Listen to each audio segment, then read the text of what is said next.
Sige, bye-bye. Mauna na ako. Marami pa kasi akong gagawin.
Anong kailangan mo?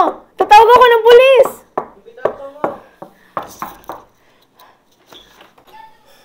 Tsaka mo. Bakit ka kasi nakahood na ganyan? Sobrang init kasi. Dapat kasi naka-electric scooter ka na rin. Para pagkatapos mo ng school, di mo na kailangan mag-abang pa ng jeep at iwas na rin sa traffic. Pwede pa try? Sige.